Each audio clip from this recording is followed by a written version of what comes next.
నమస్తే. Politics with BS channel కి స్వాగతం. సబ్స్క్రైబ్ చేసుకొని మిత్రులు దయచేసి సబ్స్క్రైబ్ చేసుకోండి మన ఛానల్ని. దండకారణ్యంలో నిశ్శబ్ద రాజ్యం వెళ్తోంది. కానీ ఆ నిశ్శబ్దం వెనుక ముంచుకొస్తున్న పెను తుపాను దాగి ఉంది. నక్సలైట్లు లొంగిపోవాలంటూ కేంద్ర ప్రభుత్వం విధించిన డెడ్ లైన్ నిన్నటితో ముగిసింది. ఇక క్షమాపణలు లేవు, చర్చలు లేవు. ఇప్పుడు దేశవ్యాప్తంగా ఒకటే ఉత్కంఠ. నేటి నుంచి కేంద్రం తీసుకోబోయే యాక్షన్ ప్లాన్ ఎలా ఉండబోతోంది? దశాబ్దాలుగా తెలంగాణ సాయుధ పోరాటానికి ఊతమిచ్చిన నక్సలిజం ఇక కనుమరుగు అవనుందా? ఈ ఆపరేషన్ వెనుక కార్పొరేట్ శక్తుల కన్నుందా? ఉత్కంఠను రేపుతున్న అంశాల వెనుక ఉన్న అసలు నిజాలేంటో డీకోడ్ చేద్దాం.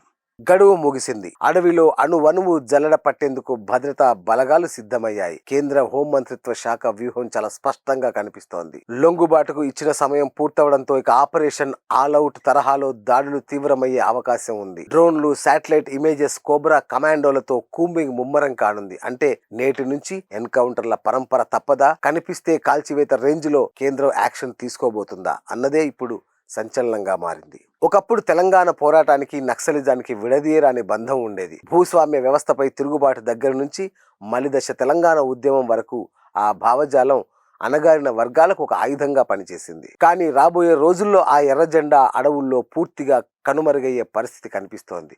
ఇది కేవలం ఒక సాయుధ పోరాటం ముగింపా, లేక ఒక ఐడియాలజీ అంతమా అన్నది చరిత్రే నిర్ణయించాలి. ఇక్కడ ఒక బలమైన అనుమానం తెరపైకి వస్తోంది.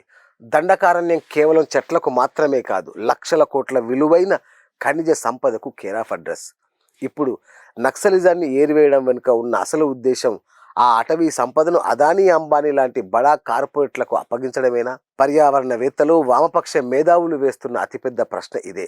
అడ్డుకునేవారు లేకపోతే అడవి తల్లి కార్పొరేట్ రాబందుల చేతిలో బందీ కావడం ఖాయం అనే భయాలైతే వ్యక్తమవుతున్నాయి. ఇదే ఈ ఎక్స్ప్లెయినర్లో అత్యంత కీలకమైన పాయింట్.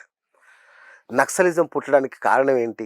నిరుపేదలకు భూమి లేకపోవడం, రైతుల పంటకు గిట్టుబాటు ధర దక్కకపోవడం, అటవీ బిడ్డలపై అంతులేని దోపిడీ, సమాజంలో భయంకరమైన ఆర్థిక అసమానతలు. ఇవన్నీ దశాబ్దాలు గడుస్తున్నా పరిష్కారం కాలేదు. గిరిజనుడికి న్యాయం జరగలేదు, పేదవాడి ఆకలి తీరలేదు. ఈ మూల సమస్యల్ని గాలి కొదిలేసి కేవలం తుపాకీ గుళ్లతో నక్సలిజాన్ని కేంద్ర ప్రభుత్వం నిజంగా అంతం చేయగలదా? ఒక నాయకుడిని చంపొచ్చు, కానీ ఆకలి నుంచి పుట్టే ఆగ్రహాన్ని చంపగలరా? నక్సల్స్ ఏరివేత పేరుతో అడవుల్లో నెత్తురు పారొచ్చు కాక, కానీ దానికి కారణమైన సామాజిక అన్యాయాలు ఉన్నంతకాలం ఏదో ఒక రూపంలో తిరుగుబాటు పుడుతూనే ఉంటుంది. కేంద్రం ఆపరేషన్ సక్సెస్ అవుతుందా, లేక అడవి మరోసారి రక్తాక్షరాలతో కొత్త చరిత్ర రాస్తుందా? వేచి చూద్దాం. దీనిపై మీ అభిప్రాయం ఏంటో కామెంట్స్ రూపంలో తెలియజేయండి. ఇలాంటి మరిన్ని లోతైన విశ్లేషణల కోసం చూస్తూనే ఉండండి పాలిటిక్స్ విత్ బిఎస్ ఛానల్.